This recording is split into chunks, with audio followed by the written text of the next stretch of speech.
start of this year's basic education certificate examinations has generally been smooth, except for the Setra Afram Plains district of the Ashanti region, where a river overflow affected transportation of examination materials. No casualty in terms of absentees or somebody's falling sick. We decided on the smooth route.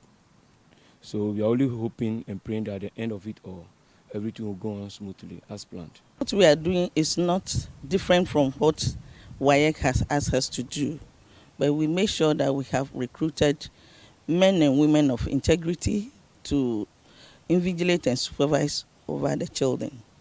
So as you have come, you can see that the whole place is calm. You don't see people loitering around. No, we have put those measures in place. The police in Kumasi is on a manhunt for a young man alleged to have stabbed his friend to death. The deceased, Lambert Frimpong, is a 23-year-old second-year history and politics student at the Kwame Nkrumah University of Science and Technology. Even though nothing can be done to bring back our brother, arresting and prosecuting the perpetrator will assuage our pain. We have suffered a big loss. Wherever the suspect is, I believe that the police will hunt for him and arrest him. And once he's arrested, definitely we will hear more from the police. The suspect do not live around Kwapra here. He stays around Bokrum and Timothy Masi. So definitely the police, once they are aware of his hideouts, they will definitely go around and search for him. A circuit court in Wa has remanded a 35-year-old local master of ceremony accused of defiling 12 children into police custody to reappear on Monday, August 14. The accused, Rashid Ahmed, aka Anata, is facing 7 counts of defilement contrary to Section 1012 of the Criminal Offences Act 1960, Act 29. Because there are still some few loose ends that we need to tie, police will continue with the investigation. But because of the interest generated, we intend to do a daily trial of this matter. We have already prayed to the court to let us do a daily trial of this matter beginning Monday. So we should have served him with all the necessary documents by Wednesday so that we can start the trial on Monday. And thankfully, if we get a daily trial, we might end this case in just 2 weeks. Former Deputy Finance Minister Keso Atoforson has withdrawn a motion against the judge hearing the financial offences against him and 2 others. The minority leader had accused Justice Ifya Sewa Asaribuchi of bias in the sale of ambulance trial. But in court on Monday, August 7, lawyer Gordon Tamaklo, holding brief for Dr. Abdul Basit Bamba, told the court that they would like to withdraw the motion filed for the judge to recuse herself. The court hence struck out the motion as withdrawn.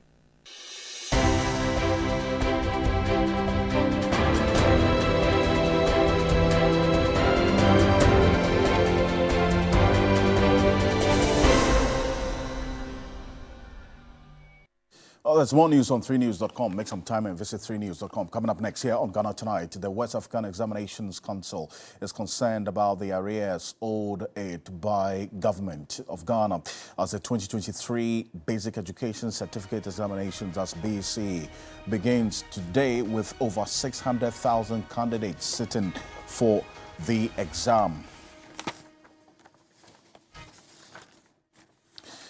And in fact, this has actually generated some concern, especially because of the implications of these arrears, according to WAEC, and the fact that if the monies don't come in early, it could affect them in performing certain duties after this exam. My colleague, Dennis Wadam, has been looking through the books to get the exact picture of how much WAEC is owed or is expecting from government.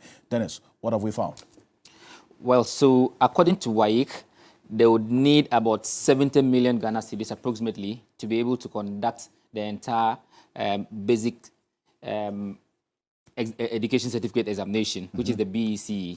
And of this 70 million, so far they have received 10.5 million Ghana cedis, and that represents 15%. Now, knowing that we have over 600,000 candidates sitting in for this exam, if you do the simple mathematics of dividing the amount of money that is required by WAEC to organize this exam, it would mean that WAEC will essentially be spending 116 cedis approximately on each candidate for the purpose of this exam. Now, WAEC is saying that the money they've received so far, they've been able to use that for the printing and all the things that are needed for the exam to kickstart. We know the exam has started today, and it will run for the next few days. Hopefully, by the end of the week, the exam will be over.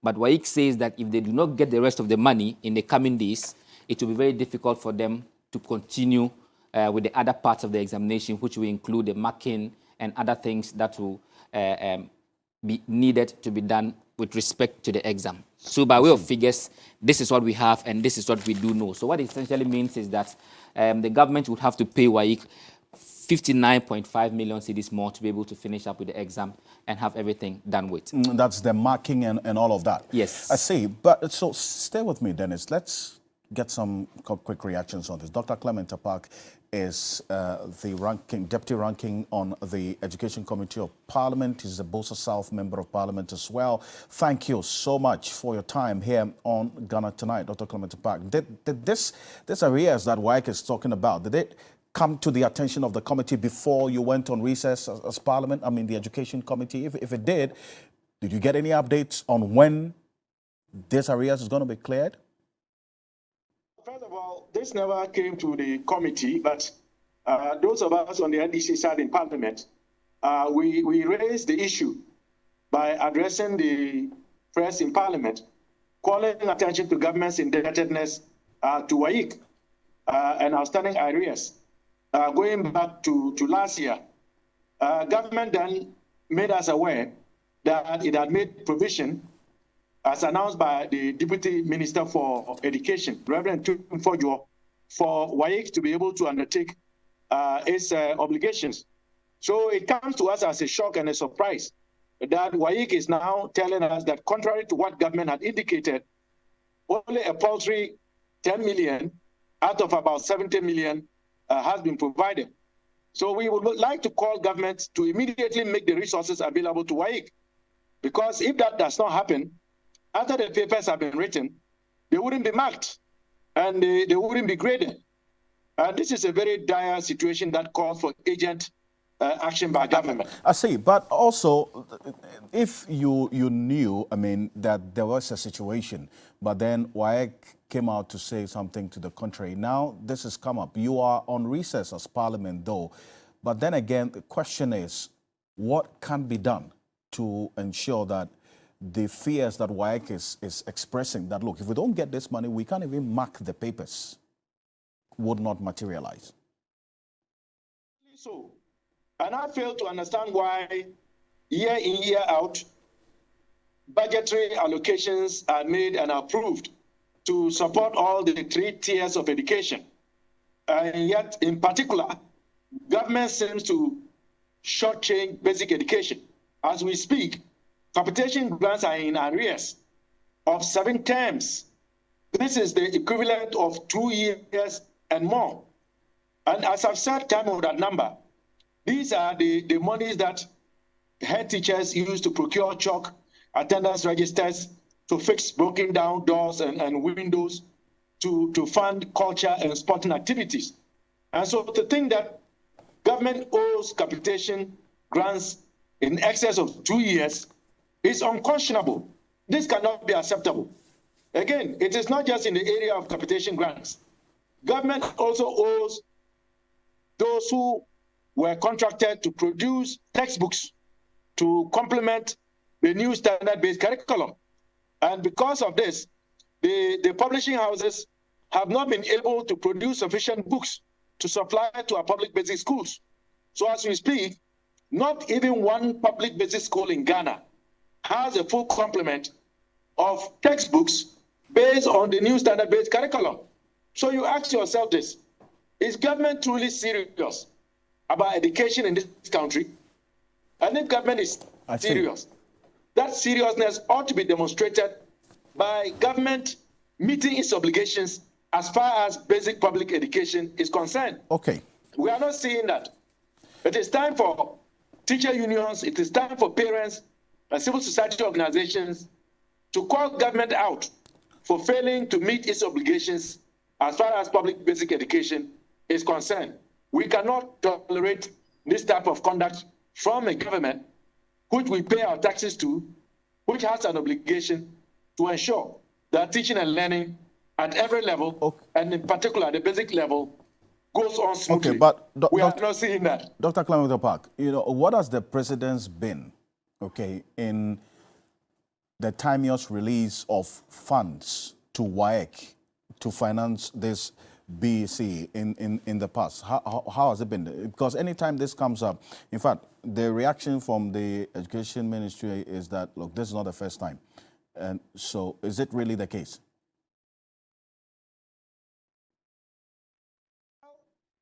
While it is the case that there's always been a lag between when WAEC undertakes its obligations and when government, makes payments, we are seeing a rather exacerbated situation where now WAEC is even making it clear that the government does not move very quickly to add more to the 10 million Ghana cedis given to WAEC. WAEC will not be able to fulfill its obligations in terms of conducting the exams, getting invigilators to invigilate, getting supervisors to supervise, and getting examiners to mark the scripts and to prepare the results. So the current situation is unprecedented, to say the least. I see.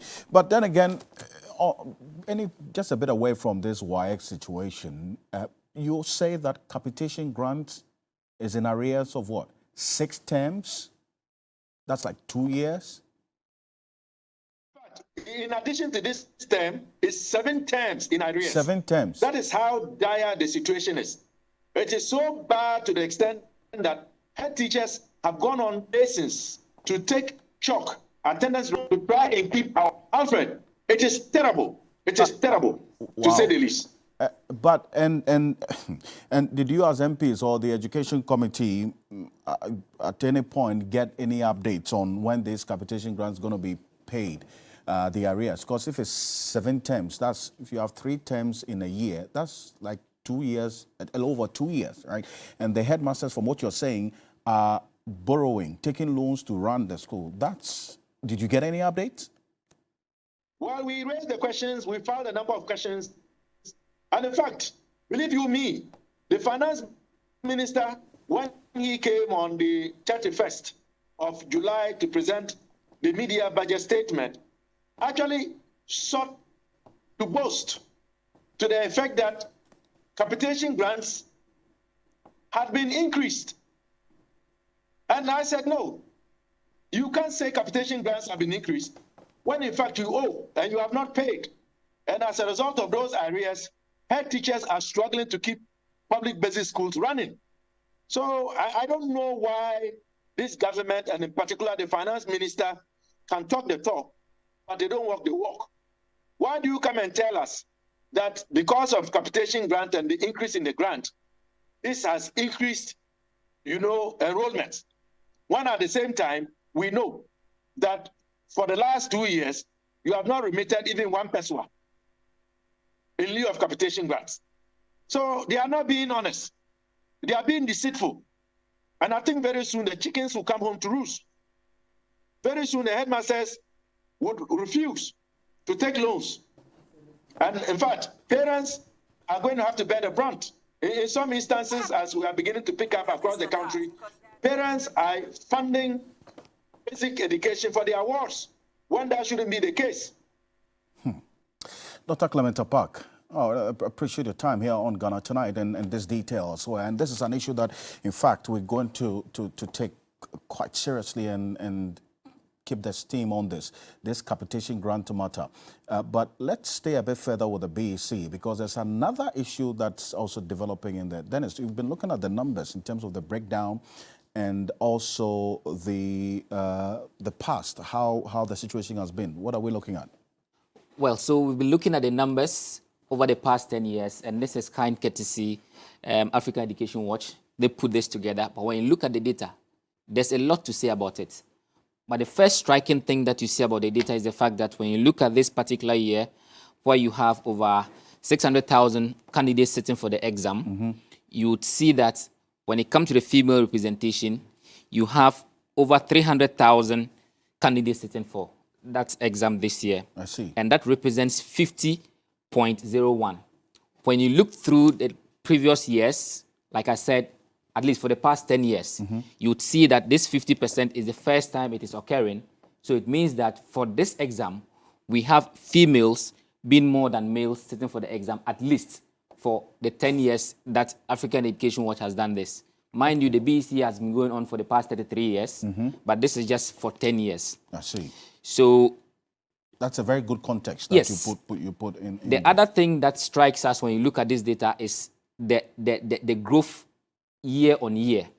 So when you look at the year on year growth on totals, you'd appreciate that from 2014 to 2015, no, 2013 to 2014, the difference was 8.5%. It means that there was an increase of 8.5%.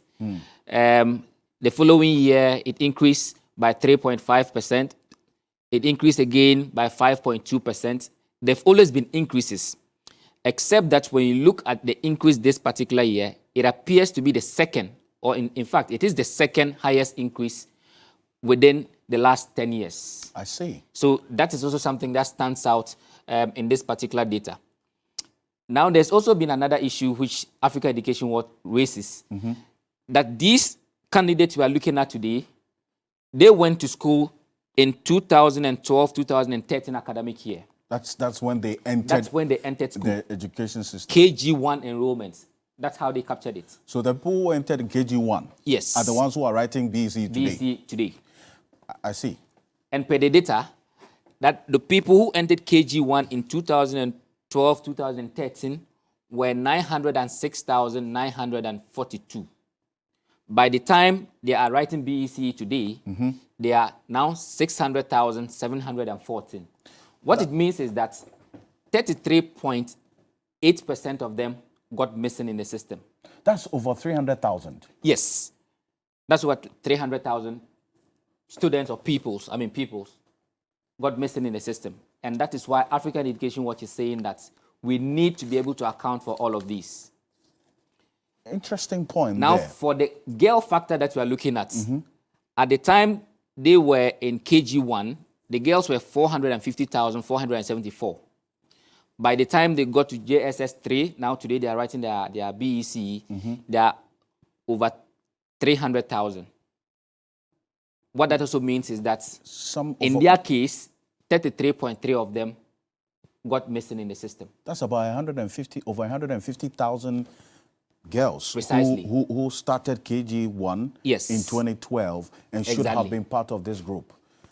Interesting. So when you continue to look at the data, this now talks about the percentage growth or increases per the male and the female factor. So when you look at the blue indicates the male, the ash or gray, depending on how you are looking at it, indicates the female. So you would appreciate that. So when you look at the growth, actually, so the lines are the zigzag lines. When you look at the yellow line, that indicates the growth for the male. And then the red is the female. So you would see that from 2014, the female growth appreciates. It appreciates again to 2016, then declines in 2017. It appreciates in 2018, declines in 2019, remains a bit stable around 2019, 2020, goes up in 2021, dips in 2022, and now shoots up again in 2023. So there's a lot to say about this. It's more like a zigzag, but now we happen to be at the upper part of it. So this is the data that Africa Education Watch put together with respect to BECE as it is in the last 10 years. 10 years. I see. Interesting stuff there. And then Dennis, because there's some last two that you show, but Kofi Asare is joining us because that's the source of this data, is it not? The Africa Education Watch, Executive Director of Africa Education Watch. Kofi, thank you so much for joining us on Ghana Tonight. First of all, that 300,000 gap we see, I mean, in 2012, what you showed us that the children or the pupils who are sitting for the BECE today who entered KG in 2012 was 900,000. 600,000 are sitting now.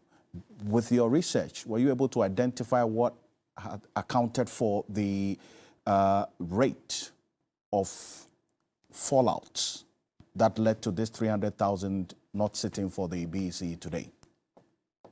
Well, our analysis of the survival, the core survival of the current batch of students undertaking the BECE, writing the BECE, suggests that, yes, between 2012, when they enrolled in kindergarten 1, and 2023, that's today, the number has reduced from 900,000 to 600,000.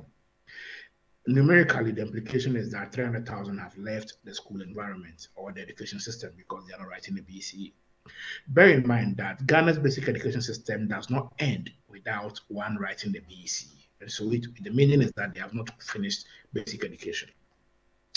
We are worried in the sense that it gives the impression that about 33% of our students are not surviving within the 11-year basic education journey, even though they start. And that is a great source of worry to every education system, including Ghana's education system. We are aware that some may have meandered to go and pursue international programs like Cambridge, International Baccalaureate. Some may have traveled. Some may have unfortunately died. But these are just very, very low, insignificant numbers, which I'm not too sure will be up to even 10% of the 300,000 that we want to find out where they are. And so we at Africa Education Watch are also committed towards ensuring that we do further research to track and find out the possible, feeders, where the children really are. Because dropping out is just not enough. We need to ascertain the drivers of the dropout, what are the facilitators, and where are they now, so that we can help government, redirect policy to ensure that retention is prioritized within our basic education system, if indeed the majority of the children dropped out from the basic education system. But what should be the immediate intervention the government should be considering to address this dropout rate between the kindergarten period all the way to when they sit for BECE? Kofi? Immediately, government, civil society, development partners must have a convening to converse on the issue of cohort survival within our basic education system. That is immediate. Within the context of the convening, we must have a discussion on undertaking a tracer study for this cohort to ascertain exactly where the 300,000 children are. Find out what could likely, have been the cause of the dropout rate, even though we are very much, aware about the key drivers of dropout, but find out scientifically what may have attributed to the high dropout rate. And then, most importantly, fashion out long-term strategies and immediate interventions with a view to curbing and reducing the risk of dropout so that in subsequent years, we won't be seeing high levels of dropout or very, very low survival rate, especially in some parts of the country. If you look, our analysis focus on national level, but if you do a tertiary analysis, and focus on these regions like the northern region, the northeast region, and then the savannah region, you will come to the understanding that about 40% of students who enroll in kindergarten 1 are not writing BECE. That is higher than the 33% that we have identified at the national level. And that must give you a clue that there's a correlation between poverty levels, deprivation in the education system, and the survival rate. Because that part... It's that correlation that I'm talking about, the poverty level, even the conditions of the where they are as well. Because what we saw today is that candidates, Kofi, writing the examinations in the Sechafram Plains district of the Ashanti region did not start the exam on time like their other counterparts in other parts of the country. And this is the video that we got, an overflow of the Sene River. That's what you see there. The Sene River on Saturday blocked the main road linking Drobonso and Anyinofi, which is the second largest examination center in the district. So this second largest exam center was affected because of this. Some of the people carrying the motorbikes to cross this river. It took the intervention of the zipline drones to transport questions papers to the centers this morning. So, Kofi, how does the deplorable situation that we find in especially some of the basic schools across the country also contribute to the dropout rates that we're talking about? In the northern region, in the traditional northern region, for instance, 60% of primary schools do not have junior high schools. And we all know how sparsely located our communities are in that part of the country. And so if you do an analysis of transition between primary 6 and junior high school 1, you realize that close to over 20% of students drop out. In fact, in some districts, it's up to about 40% drop out between primary 6 and junior high school 1 alone, because they have to commute 10 kilometers to school to the nearest junior high school after completing primary 6, and where the distance is not manageable, especially for girls who cannot be doing that for a long time, they drop out. So the major cause of dropout in the northern region, apart from poverty, is the distance commuted to school at junior high school 1, because 60% of primary schools in the northern region do not have access to junior high schools. That is the major cause. But as I said, we need further studies to ascertain beyond the northern regions, even in urban Ghana, ascertain the survival dynamics, what are the drivers, what are the facilitators, and how this can be curbed in the medium term, in the short term, and not in the long term. And that is why we need further research into this matter. This is a matter that must concern everyone, because it lies at the heart of the objective of free compulsory universal basic education, which is not just a policy, but a constitutional provision. And so we must all be concerned that close to 33% of our children who, according to the ministry's data, started kindergarten 1 in 2012 did not write to the BECE this Kofi, year. That's serious, to say the least. I appreciate your time. Thank you very much, Kofi Asare, Executive Director of the Africa Education Watch, giving some details on it. But Dennis, as we round up, just a summary of the picture as you have chronicled over time for our viewers. Well, so Alfred, I think what Kofi has done is a great job. What we need to do now is also be able to establish how many students also got lost in the system between 2012 and 2022, 2011 and 2021. Mm-hmm. Or better still, we can use what he has done now as the base for what will happen next year, so that we can now have a comparison of 2014 and then 2024. Just so we are able to see whether we're making progress or not. But it's important to establish that even on the face of the data, between 2013 and 2023, we have made some progress. Because when you look at the number of candidates who start for 2013 BECE, that's 391,079. Mm-hmm. When you compare that to what we have today, that's a huge gap. It has almost more than 50% increment. When you also look, what it means is that now we have a lot more people attaining at least basic education than it was 10 years ago. Mm-hmm. When you also look at the number of schools that were presented in 2013, mm-hmm. 11,778. Now you have over 18,980 schools writing BECE. So it means that we are making progress. And the more we look into the numbers to see where the loopholes are and to block them, the better for us all. Indeed, the better for us all. Dennis, thank you so much for running through the data with us to give us a full picture of what we're dealing with here on Ghana Tonight. Coming up next, we go straight to the upper West region, where we're going to talk about the update on this situation with the pedophile, and earlier the story that a 35-year-old man is in remand for an alleged defiling of minors in WA. Tonight, we are in the Upper West region for the updates of this story and other issues of child rights abuse. Stay with us.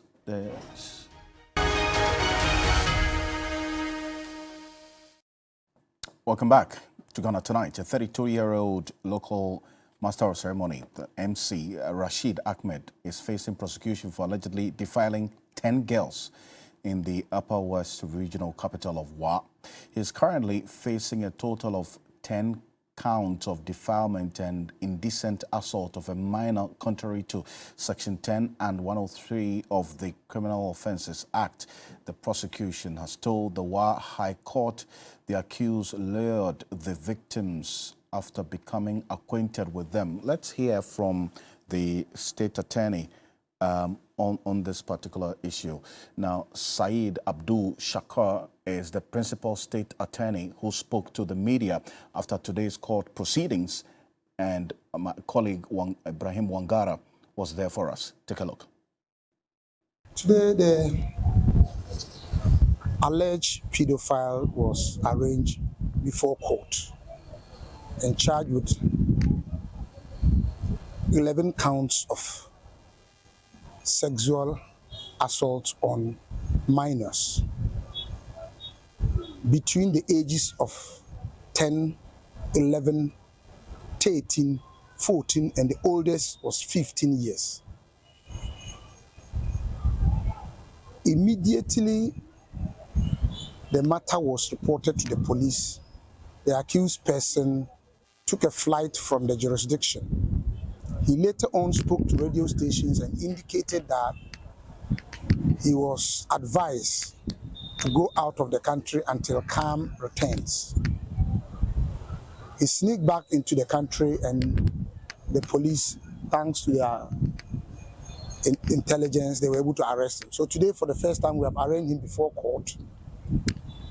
And because there are still some few loose ends that we need to tie, the police will continue with the investigation. But because of the interest generated by this case, we intend to do a daily trial of this matter. We have already prayed to the court to let us do a daily trial of this matter beginning Monday. So we should have served him with all the necessary documents by Wednesday so that we can start the trial on Monday. And thankfully, if we get a daily trial, we might end this case in just 2 weeks. He is a flight risk. Somebody who has left the jurisdiction before, we cannot be sure he will not escape. Considering the gravity of the offenses and the punishment that is likely to be meted out if he is convicted, we are talking about a minimum of 8 years and a maximum of 25 years for each of the counts. If we succeed in our case, he might be going in for a long time. So if the court allow him on bail, we might be left holding the cheeky end of the stick. We might not get him to try. And we also say that it is in his own interest, because the anger, you can gauge the anger in society. You can reach out to it. You can see that people are hungry. For over 15 years of practice as a lawyer here, I've never seen this number of persons in court before. And this is the first time I've seen almost the entire society at court. If such a person is turned loose, we might not even get him to try, because people might take the law into their own hands. In order to prevent that situation, we pray the court to keep him in custody and keep him until we end this trial. Our society ought to learn one thing, that oftentimes they say that the case did not go anywhere. You see, this case is entirely in the hands of the witnesses. If the witnesses are coerced, or if they are persuaded not to turn up, you cannot, it's due process. Well, it's that last point that the principal state attorney on this case made, that we're going to be engaging Bright Appear shortly on that. The length or the outcome of this case entirely depends on the victims and their families, and we'll tell you why. And we got to know as well that the prosecution is saying that the victims of this defilement are 7, but during the press briefing, the principal state attorney you just heard said the victims were actually 12, and that investigations are ongoing, and there could be more girls who fell victim to this MC who is alleged to have defiled them between the ages of 10 and 13 years old. Now, Bright Appear, Executive Director of Child Rights International, is joining us on Zoom. Appear, thank you so much for joining us here on Ghana Tonight. I mean, does it concern you that until these children were assisted to record their ordeal at the hands of this MC on video, which went viral, maybe we could have never gotten to know of what they were going through. It was because of this viral video that this matter was even taken to court. If we are to discuss it in a context or looking at it from the geographical point of view, and looking at the work that we've done across the country, I perceive that this became news because the children recorded it or somebody assisted them to do that. That is why it is news for that we are talking about. And for that matter, seeing the kind of interest that we are generating towards this particular issue, because in the northern part of this country, there are a lot of things that are happening that relates to that in certain circumstances are discussed among community members. And it's very difficult for you to take some of these things on because of the nature of it and how sometimes they tend to protect people that engage in this kind of act, especially teachers who are set posting to some rural communities and all that, because they also come from the point of view that the community where they are, teachers find it very difficult to accept posting to those areas. So when they have one, they want to do everything possible to protect them, irrespective of the offense that they've committed. So clearly, it's something that is generating this kind of interest because of the viral aspect of it. But if it is left in the hands of the community alone, in my opinion, I don't think that it would have generated what we are discussing today.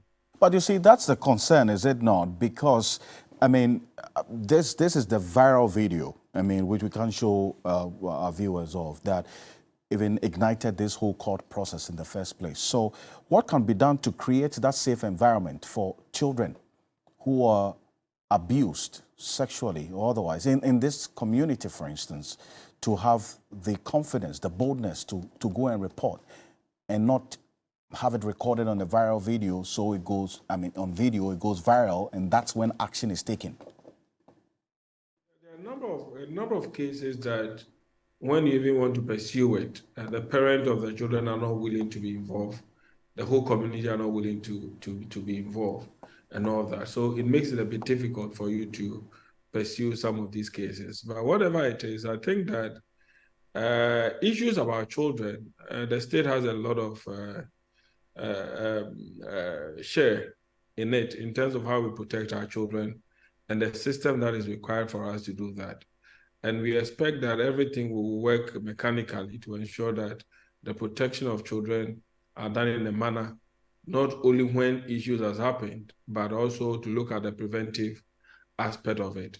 So if we are experiencing some of these things, and we know that our safety net is so weak that we will not be able to provide some of these services, then there's a need for the state to also look at legislations that would enforce prevention.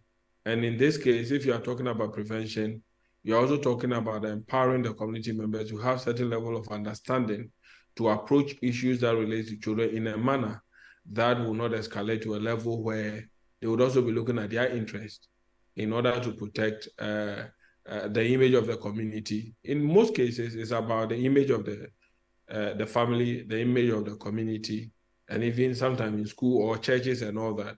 So the emphasis should be on what do we do to prevent, or what do we do to ensure that community members have some level of understanding on issues of child protection, so that when people are taking steps, we can quickly deal with that. The other aspect of it that I would look at is how active our system should respond to issues relating to children, and the kind of punishment regime that needs to be spelled out clearly, so that when it happens and we find it in the safety net, all the institutions that are in there will be able to perform their duty clearly in a manner that would also serve as a deterrent to those who commit such offenses. And in such cases, I lay more emphasis on the decision of our court system and what they say, because at least our legal system is not only about looking at criminal cases, it's also a policy-making institution. So sometimes within their legal powers that they have, they should be able to make a statement that will inform policy so that in design of our framework, we can follow some of these. In fact, it is on that particular law bit, Mr. Pia, I recall that some 14 young boys were sodomized by a teacher in their community, right? This was a couple of years ago. Now, it had to take some NGOs who had to take up the bills, the medical bills of these young boys who were sodomized. So there's a system failure there, and you are also pointing to a certain failure or deficiency in the law as well. How should this be addressed?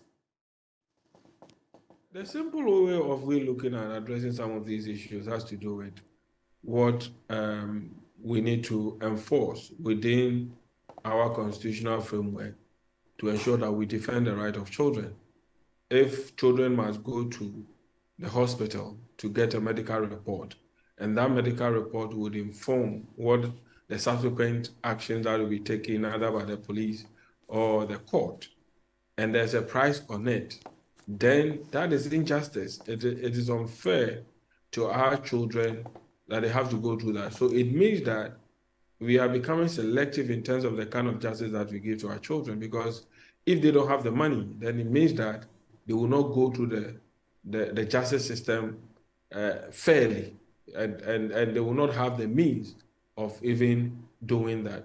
So for me, sometimes, because it borders on human rights violations, it is important that we also use the same instrument to call for certain things to be done for our children. For instance, if you feel that getting a medical report will hinder the outcome of the case, then why not? We need to go and seek for interpretation of that particular provision and see what the court will say in respect to that particular case, so that if it's becoming a barrier, then we can easily remove it to make children have a free access to some of these things. That would also facilitate the kind of system that we want to build, especially when it comes to our judicial system and then also prosecution.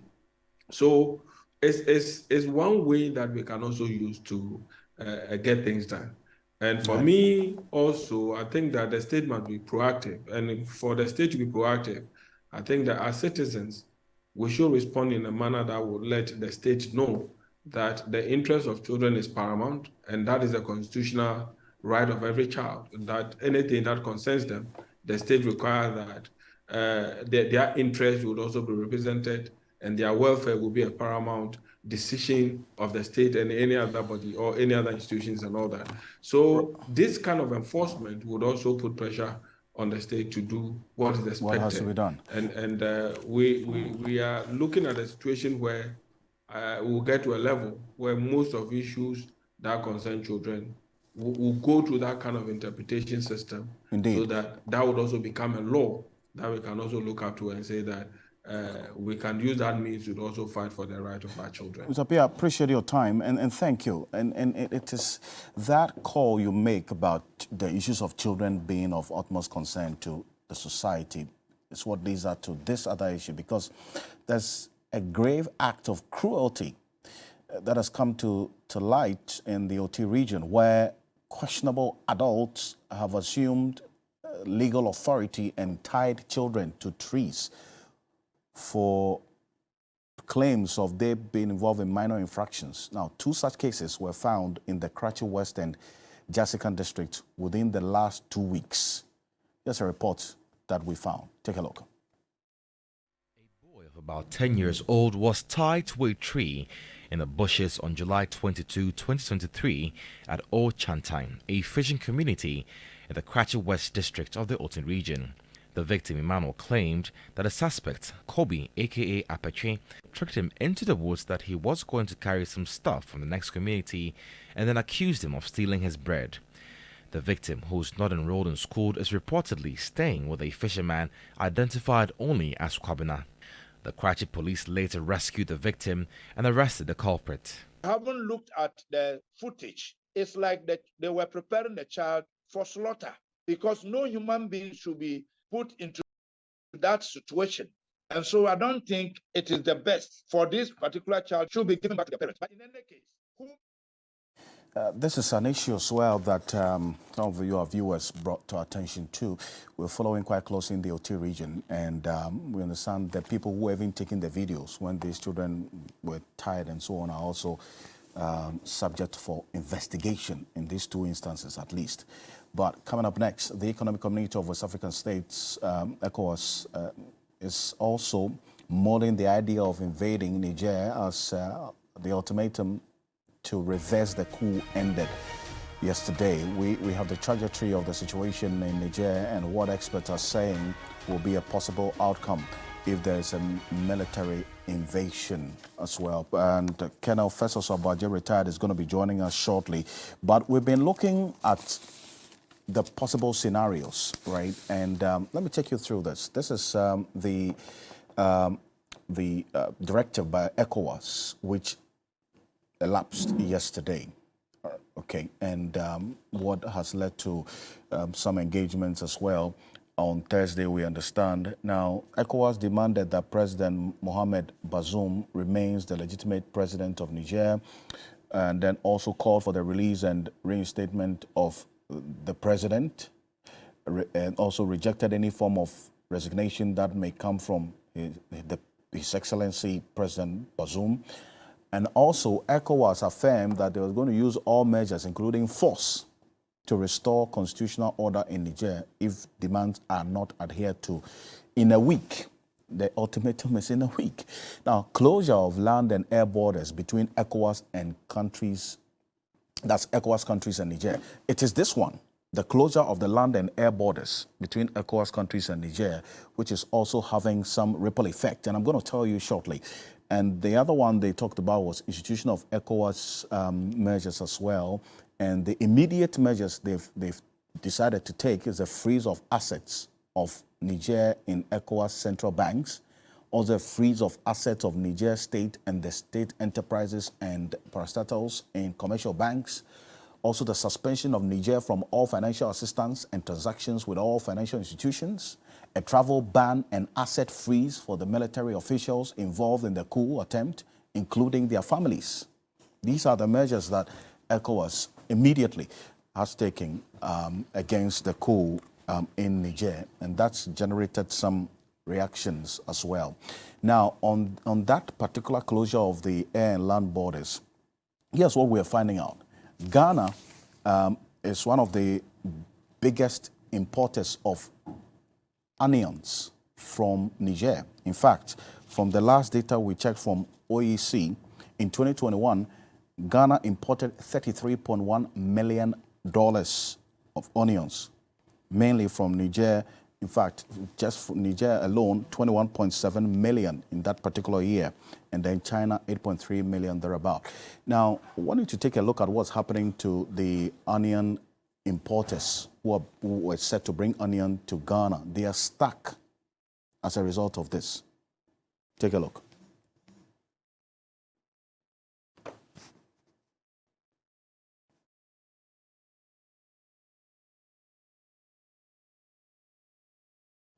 So that's what's happening now, and these are the onion trucks you see. And the last time we spoke to some of the drivers of these onion trucks, a number of them are going bad as a result. And because of the closure of the land borders, they are unable to transport the onions from Niger, and they've been able to move to Burkina Faso. And there's a closure of the border as well there, and so that is impacting. These are almost, from the last time we counted, 70 trucks carrying onions. That's what you see there. And a number of them are en route to Ghana. And from some analysts, if this continues, it could possibly influence the prices of onions on the market in the coming days, and that's quite concerning. Colonel Festus Obaje is a security analyst, is joining us. Colonel Festus Obaje, retired, thank you so much for joining us here. on Ghana Tonight. First of all, I want to find out your thoughts about what's happening now, especially because after this ultimatum elapsed, ECOWAS is mulling the idea of possible military intervention in Niger. Well, I toyed around with about four possible scenarios. One is very easy, that the initial ECOWAS attempt doesn't succeed without too much of fighting, because the CNSP, the Council for Safeguarding the Homeland, are able to, mobilize public opinion and resist the pressure from the ECOWAS, the AU, the international community. So they remain in power. And ECOWAS is left with no other option, than to, find a way of engaging with them. Because if they pursue that, they might, suffer some catastrophic failure. And or they will jeopardize the attempt, by the 3 Francophone countries, Guinea, Mali, so actually for Guinea, Mali, Burkina, and now Niger, they will jeopardize their efforts against the fight against terrorism by the jihadis. And under this scenario, I see the possibility that Niger can leave maybe 2 or 3 of the sub-regional security arrangements that we've entered into. One is the G5 Sahel, although that is not very likely, because Mali and Guinea and Burkina Faso are all part of it. In fact, already we understand a delegation from the military government of Mali and Burkina Faso have expressed solidarity with the Niger coup leaders. How does that impact on ECOWAS's front in going into this meeting on Thursday?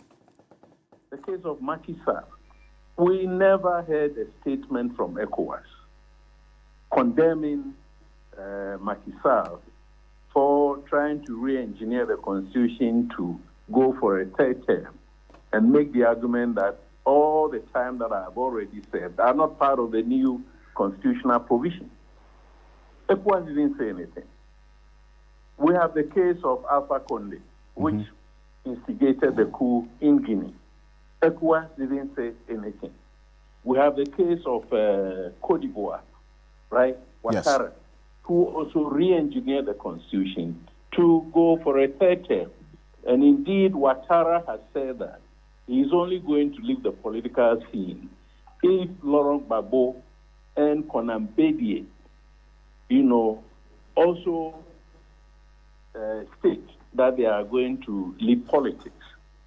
Then we have the case of Togo in 2015, where the sitting president re-engineered the constitution and washed away or washed out all that he had said as belonging to his father. And so starting a new term. And all that the ECOWAS said was, that's to the opposition. Okay, allow him time, and then after that he goes away. So ECOWAS is being inconsistent, and ECOWAS is being indiscriminate in the application of the same protocol.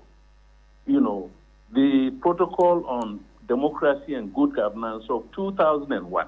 And that is a challenge. Don't let us forget that we have this onion trade with Niger. Exactly. And that's where the concern is. And Ken Officer Sobaji, really appreciate it. And this is something we're keeping an eye on, this onion situation, and with the drivers as well. We will definitely be touching base tomorrow and do an impact assessment of that. Appreciate your time. Ken Officer Sobaji, retired, is a security analyst. Thank you so much for staying with us here on Ghana Tonight. Join us same time tomorrow for some more. I'm Alfred Kansi. Have a good night. Ghana Tonight.